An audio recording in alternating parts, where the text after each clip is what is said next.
那么王宏威今天质询了哈，说乱删预算怎么没编回来？因为呢，民进党很多人说动删，他们很厉害，叫动删，三是三，动是完全不同的，他们放在一起。动删，哇，这个数字这么大啊！那一般民众搞不清楚，那就是为了大罢免来累积相骂本嘛哈。然后后来卓荣泰行政院有道歉，说呢，有些人把冻结误说成删除啊。那另外呢，结果呢，这个有人就说啊，卓荣泰现在比较柔软了，是不是道歉了？行政院说没有道歉，我们不是道歉，我们是回应啊。那另外呢，说我们是这个口误哦，然后致歉被超译，你们这超过了啊，这个乱解释啊。那卓荣泰举4个例子，所以你看蓝白的确预算有很多地方是被删除的啊，那这是事实啊，事实是被你们删除的啊。那另外呢，这个赖士葆说呢，最佳预算至少要删到113亿。卓荣泰说：“哎，你不要先规定数字嘛，你规定说好像非要删到这么多，非要删到这么多啊。”然后呢，这个吴思瑶还骂赖士葆说呢，什么叫借尸还魂？你拿错误的数字误导社会哦。说呢，这个去年删掉2076亿是6.6%，史上新高哦。然后呢，现在就算追加预算哦，还是会有1198亿，还是删了3.82%，也是史上最高哦。所以呢，你们不应该删掉我们的这个追加预算，而且追加预算当时是韩国瑜建议的啊。韩国不是说被删掉，你们可以用追加预算补回来，我们就追加预算啦哦。另外呢，行政院公布了内阁改组16个名单，其实是42个了，因为体育部是个新的，这个不能叫做改组，这是新设的嘛，所以你把其他的加起来，而且呢很多哦，这个其实部长只有几个，部长经济部哦，卫福部、数位部、经济部，对，哦，数位部，其实真的部长只有3个，哦，其他有2个主委。其他很多是次长，你知道？行政院我跟你讲，行政院40几个部会就40几个部长，哦，然后呢，还有2个次长，有这3个，所以一共100多个。那你现在只动了12个，因为加了一个体育部是新的嘛，哦，就算16个，就算26个，就算36个，也是杯水车薪的，那么一点点啊，有什么用呢哈？那邱泰源现在要卸任卫福部长，本来说他不肯写辞职信的哈，那说呢，我们政务官呢，政务官要配合调整了，我们看一下。过去不论是行政院或是执政党都指控蓝白立委乱删部会预算，不过现在大罢免31比0后，行政院长卓荣泰的态度放软。蓝白乱删预算，一大堆的谣言，我就请问了，内政部说我们把房屋租金删掉了，有回编回来吗？有吗？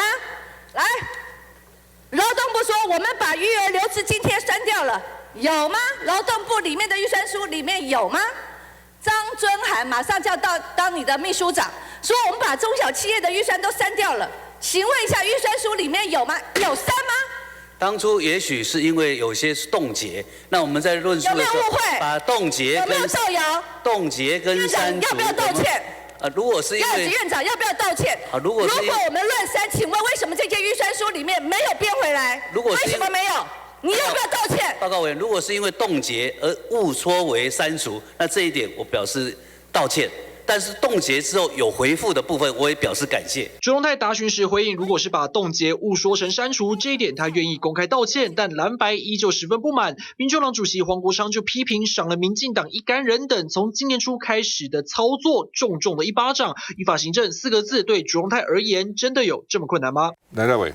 提下这个卓荣泰确实把冻结跟删减是放在一起的，删动多少，或者动删多少？为什么？为了大罢免呢？他说你看在野党多可恶啊，把我们上动删这么多，我们很难运作啊。事实上后来这冻结几乎全部都解冻了嘛。你就是冻结，就是你解释不清楚，我让你解释清楚一点哦。这是第一件事情，我要强调。第二件，为什么我说要删113亿？不要忘了。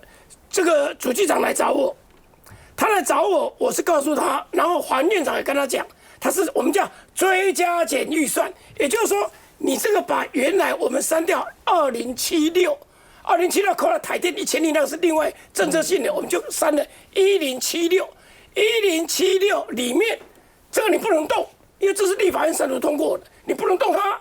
但是你可以怎么样？你说啊，这个部分少了，我把它加一点；那个部分多了，我减一点。但是维持还是1076，他现在不是他现在就只有加，然后要减的部分都没有。要减的部分，你不要忘了，每一个部位多拿好几百亿的很多啊，内政部拿了几百亿啊，多了几百亿啊，对不对？交通部也多了几百亿啊，那些多了你都不算，那些能不能减一点，让这些少的人多一点？你看韩国瑜讲的是这个，叫追加减预算。主计长来找我，我也是告诉他追加减预算，但是头你不能超过这个1076，是这个意思。结果他现在通通追加，没有减啊。所以增加了876，那主要的是因为636亿，这里面是地方补助款要给他。那事实上这个给他也是我们心里也是很怄啊。这个东西我们要叫你删，一般你中央部会的你不删，你删地方的，结果你删完以后，你给他某种程度就承认他删的正当性哦。删的正当性哦，就这样子哦。我们现在来讲是哑巴吃黄连哦，就变成说636我就给你了。好，我们另外还给他什么东西？进发补偿拖那么久，23.4亿才给，我们给了。军人加薪的部分60亿，那个是赖清德讲的加薪，不是徐小新讲的加薪。3万，不是他讲的，他讲了几百亿的哈。那公投给他11亿，加起来733亿，总共145亿，里面如果你878亿通通给他。我们就有0.63呢，0.6是怎么来的？吴思瑶乱讲一通，他讲说我除以这1000多亿，他不是1000多亿要扣掉，台电的部分要扣掉，我们就0.63。过去的15年里面，我们最低的就去年1%，民进党执政都1%，然后别忘了蔡英文怎么说？蔡英文说啊，20%都没有关系啦，政府照样运作了。就他在意的时候这样讲，结果我们现在3的时候，我说把它加113亿，他就哇啦哇啦叫，我们。明天要死的这个案子，我最少要加100亿进来呀，因为加100亿还不到1%，这个东西怎么能够对得起过去？你们现在罢免，他大罢免都失败，你们现在怕什么？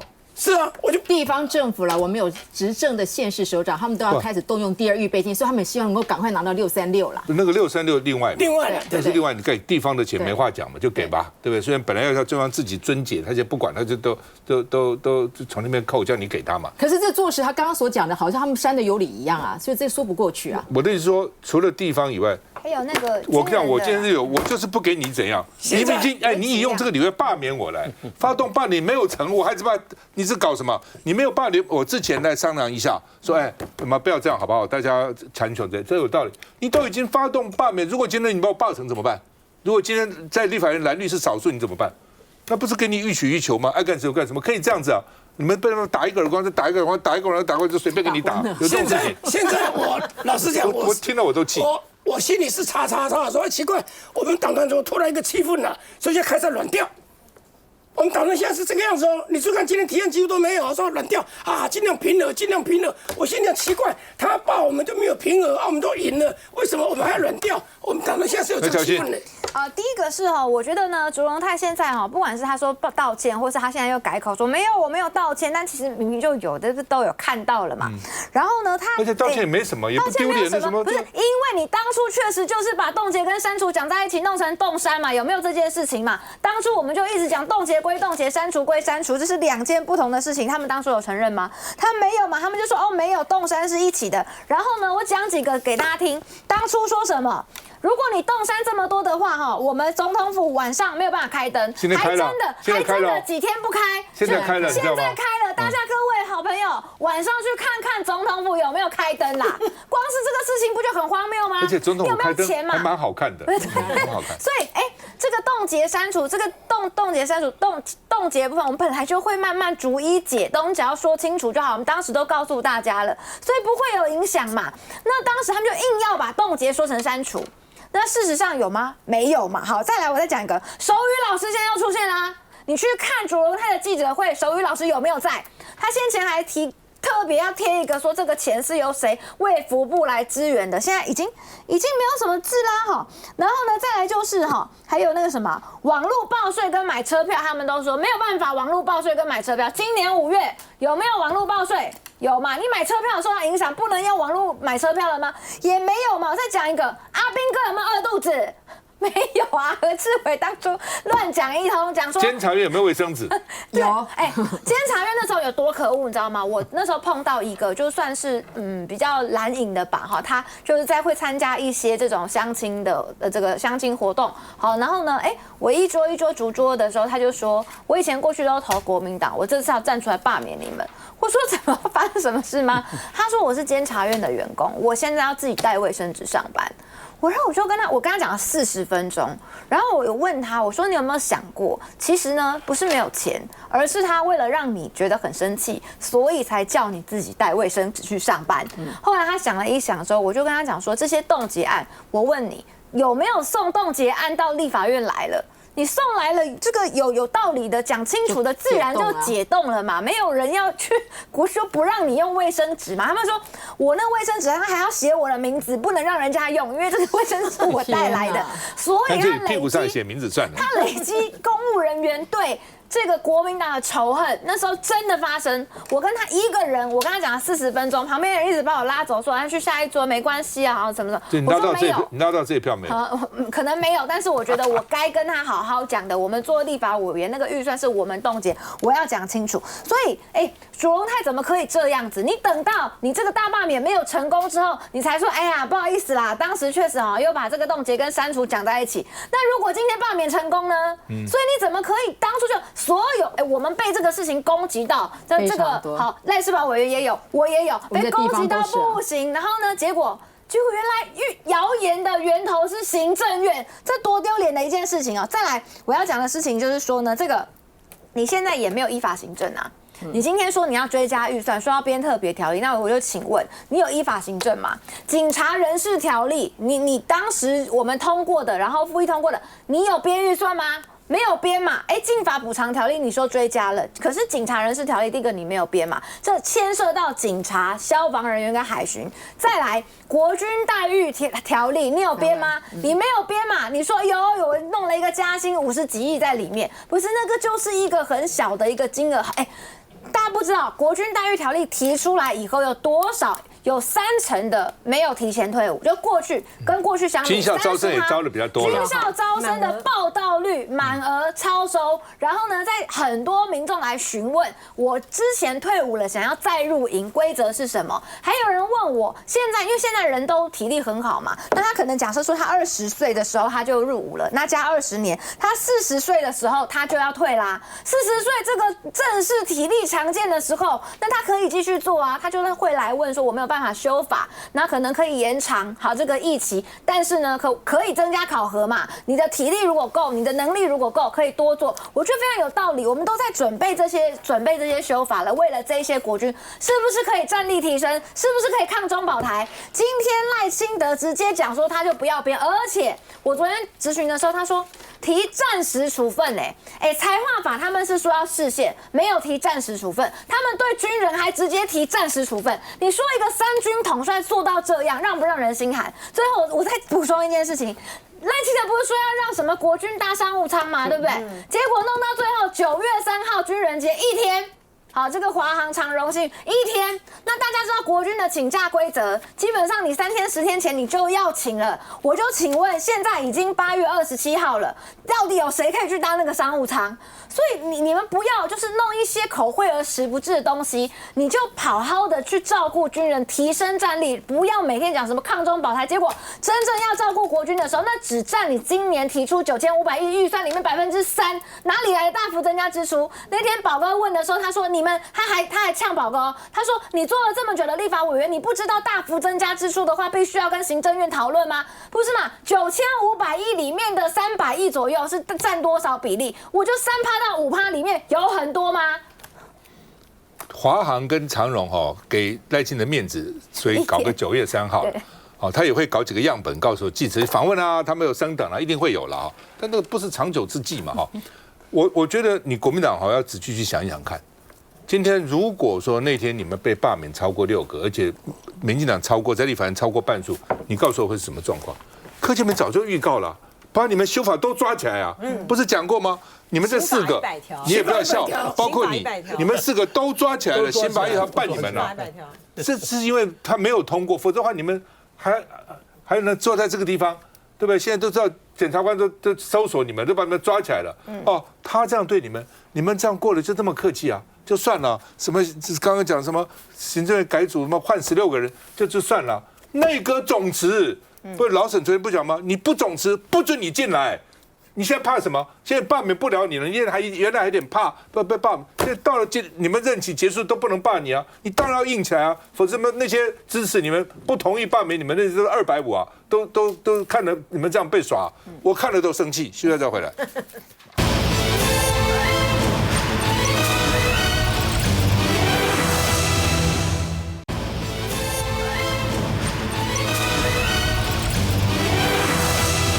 好，民进党现在在抓战犯了哈，说群起倒柯建铭啊，那柯建铭当然也觉得他很委屈啊。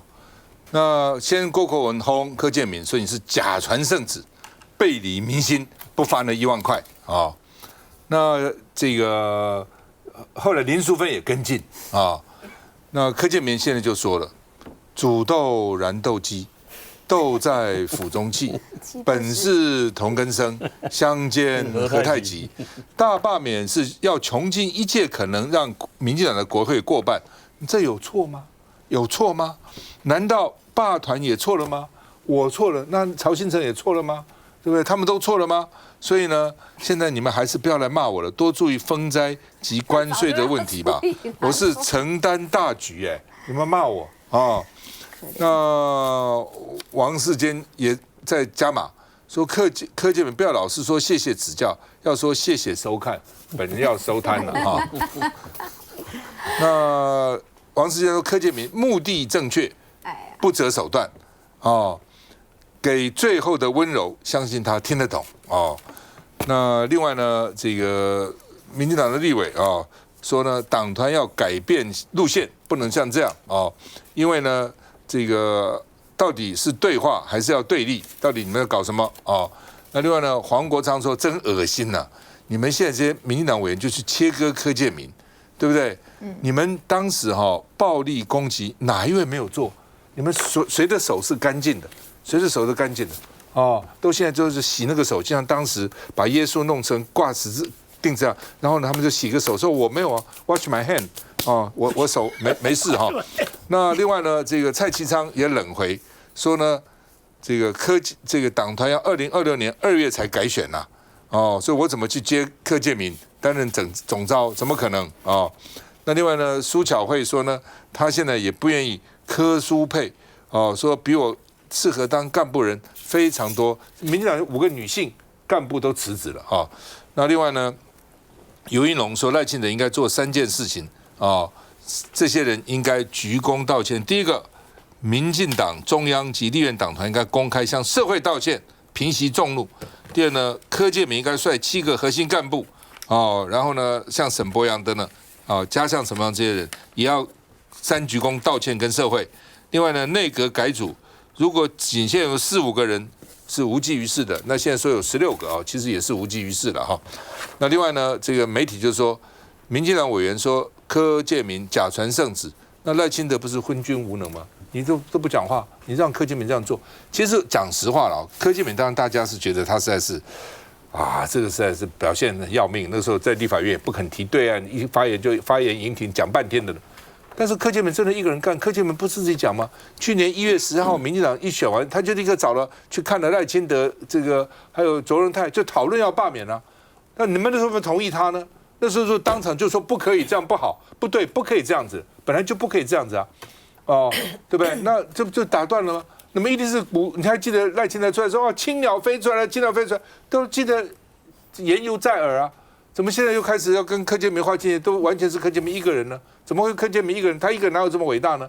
当时你党团很多人不是也跟着他去加码，跟着他要跟每次上台之就大罢免大成功，我还记得大罢免大成功，宴会讲上一定大罢免大成功，每个都这样，怎么现在都是柯建铭一个人呢？大家都傻都昏了，好像你们都没事情，就是他，我还替他，我还真替他打抱不平，他当然不讨喜啊，但是通通推到身上也很怪嘛，我们看一下。所以在那种情况底下，我是有表示不满，我就脱口而出讲出了那些话。谭成慧普发现金，8月8号党团会议上对柯建铭飙国骂，并质疑他假传圣旨。整个事后的这个内容跟整个党团的当初的执行的意见跟事后的内容是有所落差的情况底下，不免会让人家认为有假传圣旨的这种嫌疑。柯建铭反击，行政院也说普发违宪，党团要支持，不能为虎作伥，没假传圣旨。但连同党立委林淑芬都开呛，这届立法院党团会议几乎不被允许有讨论，只有下达命令必须遵守服从的一言堂，恐吓不遵守就处分或开除。还有人称始作俑者是无可取代，更是笑话。感谢柯总召过去对民进党的贡献，但是我更希望柯总召能够审时度势，知所进退。所以我希望他在面对社会对他的期待，跟民进党对他的期待的时候，他的回复不要再是谢谢指教，而应该是谢谢收看。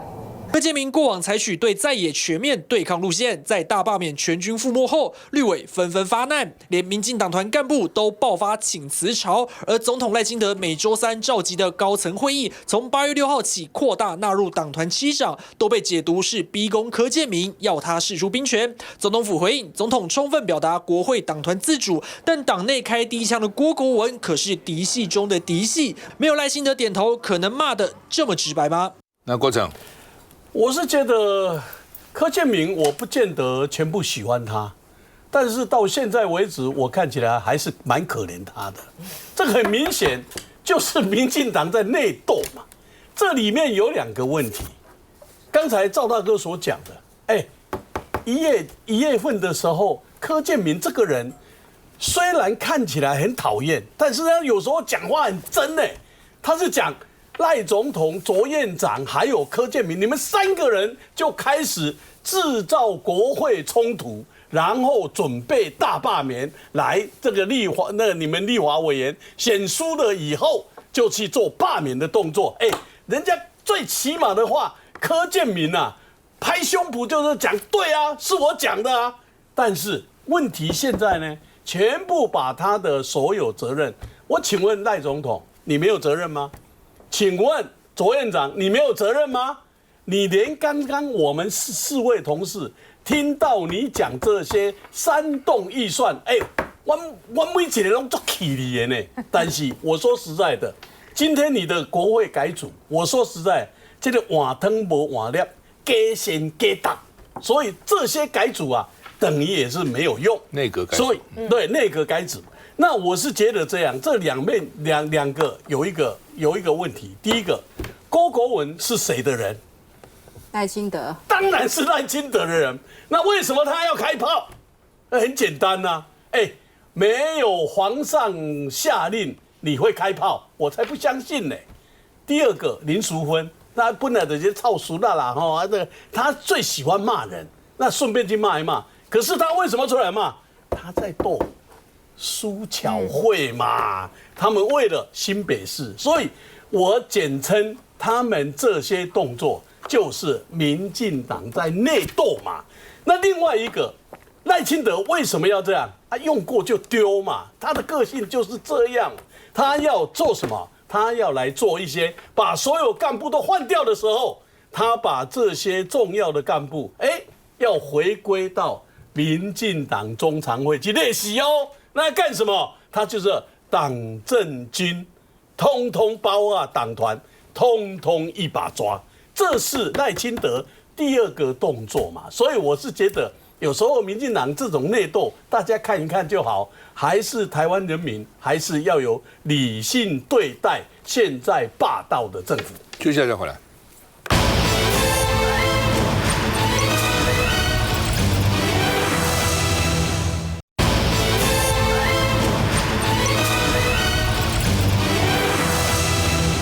好，墙倒众人推了哈。那现在柯建铭这样被逼了哈，那亮君怎么看？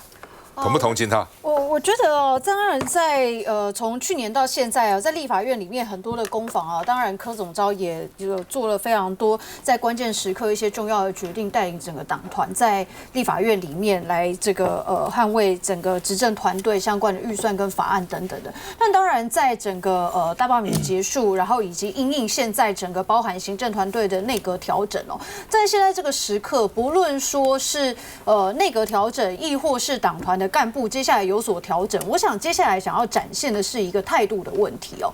那在这个时候要去检讨说，哎，是不是谁做的不好，或者是因为这个人有什么状况，所以他必须下来？我觉得现在你一个人下来了又怎么样呢？任何一个部长下台，或者是柯总召下台，那又怎么样呢？整个国会的生态结构仍然没有改变嘛。如果是在这样子的情况底下呢，现在要做的应该是，不论是新的执政团队、新的这些部会首长，或者是新的立法院的党团干部，其实都是要因应接下来的局势哦。接下来在将近3年多的时间，然后也要审查明年度的预算的时候，我们要怎么样去面对跟在野党之间的沟通？我们必须承认说，在台湾持续往前进的过程当中，如果仍然会像去年那样子停滞不前，双方互相僵持的话，这确实对台湾来说也是一个受伤。但是执政团队有执政团队所坚持的价值，我想在很多的这些国家安全立场上面，我想在野党也会认同。可是在这个过程当中，我们能不能拿出更多的说服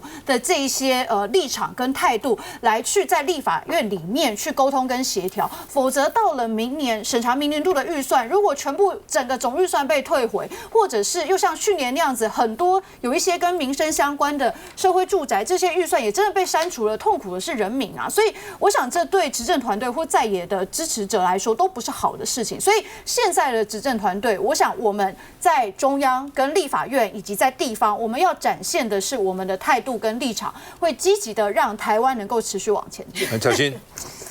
其实我觉得哈，这个前年修宪委员会嘛，然后呢，这个柯建铭他就很有点孤单的这个被一堆媒体包围走进来，然后呢，我们要选会议主席，那本来呢就是柯建铭可能也自己心情不是很好，然后私下好像有跟傅昆萁讲好说，就让他当会议主席这样子，结果呢，他开始选的时候，傅昆萁突然讲说，让我们一起推举柯建铭总召担任会议主席，其实是对的哦，因为他最资深，然后呢，我们就给予非常大的鼓励哦，这个不分蓝白，就绿那一桌都没有出声音。所以突然一支温暖的手伸出来是你们给的，对，然后呢，其实他他蛮开心上台哦。他上台的时候，他在那边推来推去，上台的时候就说：“哎，这个好，谢谢大家选我当会议的主席，但是你们不要后悔哦，我等一下就要喊散会喽，好，散会，好，然后大家又再次鼓掌，就散会了。对啊，对，没有，因为我们本来就已经推举好了啦，这个没有问题，只是为了选召集人，只是给他一个尊重，就是让他上台讲个话这样子。那我要讲哈，这个大罢免哈，那个大家对于民进党对于柯建铭的这一些现在的所谓的逼宫，或者是这个吴思瑶直接把这个他的电话当成夺命铃声，说哦他好多打多电话给我都不敢接。我觉得这些对柯建铭来说其实蛮不公平的，因为当时在整个罢免的过程当中，尤其在726之前，你们哪一个人没有在那边每天给我大罢免大成功的？所有的议题跟罢免无关的，然后跟预算无关的，还不是每天大罢免大成功？叫到我们从已经左耳进右耳出都已经习惯了。然后呢，我要讲好这个大罢免大成功的商标还在这个柯建铭手上，所以我就看到有网友他就讲说呢，哎，你们不要去逼他哦，逼到狗急跳墙的话，他也开始罢免30席民进党立委给你看哦，然后甚至口号都想好了，就罢3炉0分，罢免林淑芬，男2砸锅，罢免郭国文。你看网友多厉害，都帮他们想好。所以我觉得不用，我觉得他们做到这个样。当然，我也不认同什么大罢免大成功。然后呢，这个柯建铭在前面一直说要罢免我们，然后还什么很多过程当中什么拐杖打人，我是受害者嘛。然后对他做了很多事情，我们当然到现在我们是不能接受的。可是你民进党除了王世坚有表达过反对大罢免之外，你们其他哪一个人不是心心念念大动员，然后要去把这个我国民党的立委罢免掉？赖清德有没有？赖清德以党主席的身份有没有发公文要求跟公民团体一起来罢免国民党的立委？有啊，甚至连726结束之后进到823，他有没有说过我们要与公民同行？有啊，他都有说啊。所以柯建明是在帮赖清德背锅啊，所以我觉得郭国文很恶心啊。什么叫假传圣旨？这个所谓好，你真的要讲圣旨，谁发出来过？有没有发公文？有没有公开讲？难道那些都是 AI？ 难道那些是伪造的吗？是柯建铭伪造？不是嘛？你赖清德就是在后面引舞者想要收割。如果罢免成功了，很棒，都是我们大家一起的功劳。如果没成功，柯建铭一个人要负担全责，有这样的事情吗？来见。其实我想民众都看得很清楚了哈，这一连串的这个攻击啊，对于柯建铭，他其实很简单，就是为了要卸掉赖清德的责任嘛哈。因为显然呢，民众对于赖清德的这样子的表现是不满意的，哈。可是呢，赖清德呢，他在8月23号那个第2次的大罢免失败，而且公投核3研议的这个所以那么高票的时候，我听他讲话，我真的是从头听到尾哈，完全没有任何的悔改，哈。他完全没有道歉，没有认错，他一再的还是觉得他做的是对的，好，然后感谢公民。所以从那一刻起的时候，我就知道，就是赖清德没有救了哈。他的没有救呢，是在于说，当他的处境越危险的时候，人的性格有很多种哈。可是赖清德的这个个性呢，就是当他的处境越危险的时候，他就会越缩在一个要保护自己的一个壳里面，好。他不会是像大家所预期的说啊，我就一个大转弯哈，然后呢，从善如流啊，突然呢，什么东西呢都大开大合了啊，然后广纳大家的谏言，然后什么在两岸政策啊什么的政策上面呢，都有一个180度的大转向。就赖清德不会，因为他如果是这样的个性的话，他726就会回头了。他726不回头，到了823再被甩一次耳光之后呢，他的态度还是这样。所以说呢，他首要的目的呢，就是换掉民进党的，就把那个民进党的秘书长征除是徐国勇。徐国勇的目的，他就是要在党内寻求一个派系的平衡嘛。他觉得我只要巩固住民进党内的派系，你这些英系的人呢，不要在那边跟我这边搞来搞去哈。那我已经摆出了这个诚意啦，我也在这个党内的资源要让大家共享啦哈。那你们就不要再说我了。他这个目的呢，只是要巩固他在党内的权利。可是呢，他在政治上面的时候，当他没有要换卓荣泰的时候，你今天再换什么6个、16个、26个，都无济于事的。好，所以呢，今天呢，柯建铭的遭遇到的攻击，都纯粹只是在这个新潮流系里面的人要帮这个大老板主子呢再卸一点的这个责任。那我想，如果赖清德不发话的话呢，这2天这风波2下就过去了嘛，哈。所以，因为赖清德他赌的是什么？我觉得他赌的就是，我现在虽然呢关税谈得一塌糊涂，哈，可是呢台湾的民众好像韧性很够，其实也没有什么劳工团体或什么的去面行政院抗议啊或干嘛，就一天拖过一天，一天拖过一天。然后呢，这个真的是，这个是赖清德太固执了，否则呢，史上呢最好当执政党的呢就是民进党。好吧，那现在国民党都宫中体，国民党的主席怎么办哈？朱立伦说要交棒啊，不过他还有2个月的任期，最后阶段，所以他说呢，这个新的团队会让有声望重要好朋友参与啊。那另外，他主要第一个要跟社会主流民意结合了。第二个呢，蓝白合不能改变了哈，这朱立伦的看法哈。那另外呢，朱立伦说呢，基层要我转达心声，要请卢俊三思，不要说不选了啊，还是选吧啊。那李乾龙是原来3重市长，是江启臣当国民党主席的秘书长。李乾龙讲了好几次了，不进厨房怎么进得了天堂？人家是什么样叫好的这个媳妇，好的太太，进得了厨房，进得了天什么？这个上得了厅堂啊。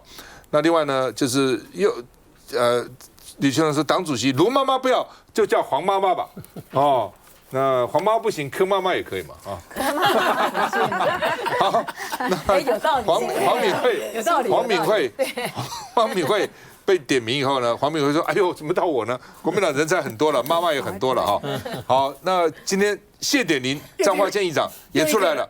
他说我要参加国民党主席哦，哇，这个越来越多人了哈。太多了吧？干脆我宣布好。连胜文说希望他们是选真的，连胜文认为他们不是选真的，说国民党早就没有资源了，党产个屁啊！什么党产？还有什么党产？根本没财产啊！哦，那另外呢，李四川说不要只讲党没钱嘛，哦，所以呢，我们看一下哦，这个黄敏惠、朱立伦怎么讲。我想在我们任期的最后的阶段啊，还剩2个月，我们的所有的团队全力以赴，不管在接弊的方面，或者是在监督政府，或者是在文宣策略，或者是每一件事情，我们都还是战战兢兢，直到交棒那一天，我们一定稳扎稳打的把棒子能够顺利的交出去。国民党只要团结，我们就能够打胜仗。国民党的未来也要靠大家团结。2026、2028，全党团结，我相信一定能够重返执政。未来新的团队，第一，我们一定要跟社会主流民意相结合，我们必须是党要走在正确的道路上，要跟台湾主流的民意相结合。我们同时蓝白合不能改变。国民党主席人选争议持续延烧，而嘉义市长黄敏惠也被点名。黄敏惠26号参加市警局活动之后呢，也受访回应是否参选国民党主席。我非常支持卢市长他所说的话哈，而且你看到我们就是目前市政工作还算很多，而且新的挑战非常的多。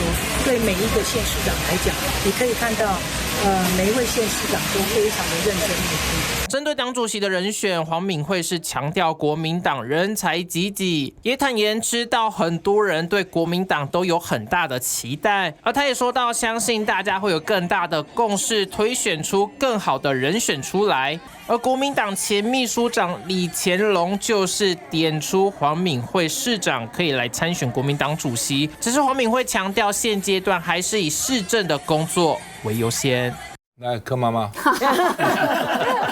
柯妈妈要顾家，顾高雄的家，好不好？好，没有，我想党主席当然是有非常多人表态出来啊。那我觉得对我们来说，因为2026、2028啊，就是党主席对我们来说，特别是对我们未来要选来说，就是你的路线一定要正确啊，否则的话，真的是前方讲错一个或方向不对的话，其实我们在地方非常的辛苦，包括我们即使在立法院啊，真的是一个预算或是被扭曲等等，在地方马上那种声音就出来了。刚刚巧芯讲了非常多他所遭遇的事情。我们在3预算的时候，在删减预算的时候，在监督预算的时候，我们高雄非常多那些老人看到我们都会怒骂啊，我们搞老人的这些年金都没有了，我们老人这些什么都没有了，我们是当场被这样骂的，所以这些东西其实都会影响哦。所以说，我觉得国民党主席真的是最重要的是还是要那个路线正确，还有很重要，因为以前不管在江启臣时代或在朱立伦时代，都有当过党内的这样的一个干部哈，所以会很清楚这个主席要募款是非常辛苦的，因为我们党工夯不啷当的，一年差不多也就要1亿多，所以说这些募款的这个部分，包括高雄，我们自己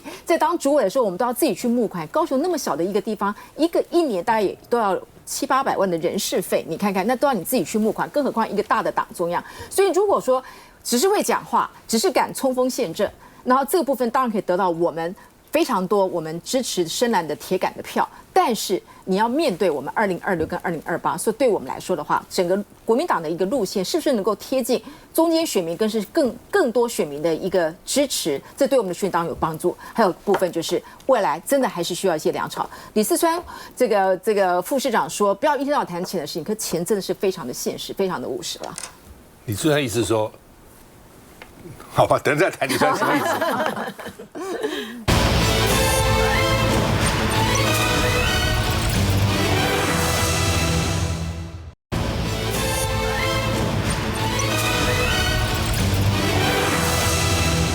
好，本来国民党主席现在哇，这个群雄并起哦，很多人都要出来选了哈。然后呢，本来是9月1号到9月4号领表，对不对？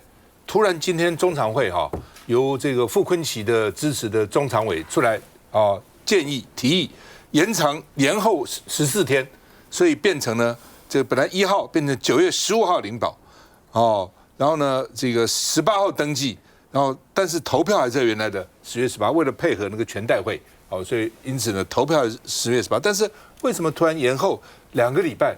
到底这个就各种各种讲法都有了啊。那到底为什么啊？目前呢，这个大家都在揣测了啊。那另外呢，这个党主席选举，李世川出来讲话了，最重要是要获得全民的信任哦，不要光谈有没有党产、有没有钱，全民信任最重要。李世川说不用承诺什么时候征召谁。哦，因为有人说啊，我到时候就要征召谁啊？这样啊，不要承诺这个，承诺这个干嘛？那大家现在关心李世川到底要不要选啊？哦，他说新北市长到底怎么办？这个黄国昌也表示要选啊。那朱立伦又说蓝白合很重要啊。那李世川说党主席决定，哦，但是呢，如果非我不可，我就不排斥。哦，如果你有别人也很好，但如果非要我就来。那为什么他这样讲呢？哦，他说我的家人是反对的。哦。他说：“我的家人从头到尾都反对，太太反对，儿子反对，哦。但是如果到了明年，国民党真的要我不可，一定要我承担，我绝对不会排斥。为什么？因为我过去当过党秘书长啊，他做过朱立伦秘书长啊，他也做过行政秘书长啊。他说我曾经劝人家去选了，秘书长叫劝人家选，不选劝了，哦，所以呢，怎么天天劝人家选？那今天如果非要我选，我说我不选，怎么好意思呢？哦，这是违背当初劝人家选举的工作吗？哦，讲得还不错，我们看一下。如果到真的明年说非我不可，那一定要我去承担。所以那一天我也去年包括现在我都讲说，到那个时候再说，我也不排除。但是我还是鼓励国民党的这一些年轻人有能力的这一个部分，说实在是可以出来好好的承担。我们可以站到后面去当这个顾问，因为说实在，我已经从这个业顾人员跟3等的助公员做到现在，已经做了42年，所以大概这个也应该换年轻人去承担这一个部分。往后要不要蓝白合这一些的那种状况，大概就回到国民党的党部自己这个主席当初就明年的这一个状况自己去做这个决定。没错，兄。蓝白合是下一任国民党主席他很重要的事情在推了，现在特别是民众党的立委巴西全换了新的一批的面貌。真的要全换了？没有，本科回来。就到目前为止是全换。那如果那样的局面的话，其实对党就是要改这个柯文哲能改了，对，是这样。对党跟对党团都是一个很大的考验。哦，这是第一点我提到的。第二点呢，我个人就想说，为什么现在一个一个冒出来选党主席？为什么这样子？我在想为什么？就叫做群雄并起。群雄并起，那就是到目前为止没有一个那种很重量级的彩礼啊。如果有一个很重量级彩礼啊，大家就不会了。柯妈妈，我在想，柯妈妈又来了，要想啊。这第二点我想强调的嘛，第三点我强调的，我想这个是好事了哈。好事就是让大家真的要选择就可以选了。但是我觉得朱立伦态度非常重要，他到底是真的要走呢，还是说欲走还缓？这个东西也不清楚。这看起来他是一定要走了啊。他讲说他好，那他一定要走，他有没有想过？那他未来他要怎么样去帮国民党啊？他说是不是每一镇走透透，每一个乡镇走透透，还是怎么样？他都谢党主席，他干嘛做这件事？他是有说他要乡镇走透透，所以他就怀疑说你干嘛乡镇走透透？为什么乡镇走？这里面各位就可以说这里面很大的学问在那个地方。所以朱立伦他的这样子把这个辞掉，其实他某种程度在蓄积他的能量。而且他这个能量，因为他下来，他的能量是可以蓄积的，所以新的这个不管谁当选要当主席，跟朱立伦要保持一定好的关系、好的互动，也是非常重要的。来，郭正，我觉得这样啦，国民党的事啊，因为从在立法院刚才宝哥所讲的，真的我们整个合作来讲，从不信任到非常信任，到现在并肩作战726、823的合作。我想我们在座4位议员没有什么不能沟通的，是因为我们在做的事情都为台湾人民。那没有想到现在是一个较为霸道的执政党，所以在野党如果不合作是不行的。那至于党主席，我还是有几点的看法。我希望第一个，党内权力的布局以及跟别党竞争的问题，千万不要分裂。为了选党主席来分裂，党内的稳定选举里面的这些考量，那这个那个国民党也要注意。那另外一个，我们还是呼吁啊，国民党的党主席谁当选，真的台湾民众党没有意见。但是我希望新的国民党的主席是蓝白合作才有机会，蓝白不合作完全没有机会。我想现在当然这个虽然是他党事务啦，但是说当然也可以看到说，国民党在这一次接下来党主席布局里面很重要，大家面临2个问题啦。第一个当然就是蓝白合啦，第二个就是面对2028的总统大选啦。所以国民党的党主席接下来要扛下这2个重大的任务。当然2026为什么没有特别讲？因为其实2026就是蓝白合啦，就是说前哨战的部分。那到底有没有可能在2026跟这个民众党之间有一个良好的默契？我想这也是国民党党主席接下来要挑战的重大任务。小新。其实我觉得对国民党来说呢，这个党主席你看现在已经从1号排到10号，感觉好像在挂号要看医生一样。但是重点在于呢，就是团结一心。我们认真讲726为什么会出乎大家意料之外25-0？那当然到了823，那个对方其实已经崩了，那我们就比较心里知道这个是7-0嘛。而且其实核3研议公投它虽然没有过，但是呢，其实它票数开得非常的高。你要想一个政策性的公投可以开出400多万票，有没有绑大选？对，然后这个呢，其实对民进党来说，虽然他们可以很开心的讲说没有过，但是我认为心里的压力一定是有的，而且同意都是大于不同意。而且在绿油的县市。对啊，你看高雄跟台南开出多少票，那都是同意的嘛。对啊，嘉义、屏东也一样啊。所以呢，我觉得726它的重点是什么？为什么能够赢？因为蓝白合作无间，而且国民党自己本身没有内讧。所以你现在我们选党主席的原则是一模一样嘛，一路从现在开始到2026到2028，同样一个逻辑，很简单，蓝白共同合作，好好的沟通，再加上国民党自己不要乱。那是我认为以现在赖清德做成这样，如果也没有调整的话，那我觉得呢，我们是很有信心的。我个人还是觉得赞成大家所提到的，国民党就是先确定路线，然后大家还是要秉持团结一致的方法，就是用公平公开的方式选出来。那让人选出来之后呢，我们就大家极力的，就是对于他的事情，我们就尽量来配合。但是呢，我还是认为说，目前为止，我赞成阿宝哥说的1排到10，表示还没有一个竹竿可以压得住大家的。那我们就还是期待这个人。那朱立伦就不断的告诉大家，卢秀燕是最好的人才，所以说我们就是看看是不是有办法在这个过程当中让更多像秀燕这样的人才能够一起出来。海金，这个国民党的党主席比民进党复杂很多啦，因为民进党的话就派系敲定就敲定了哈，而且他的接班的顺位其实还蛮清楚的哈。打掉一批是一批，谁来接就是很清楚。但是国民党比较复杂，因为它整个党的结构，还是存在着一些在地方上面虽然不见得那么有实力，但是呢，你却摆不平，它就会很麻烦的地方派系。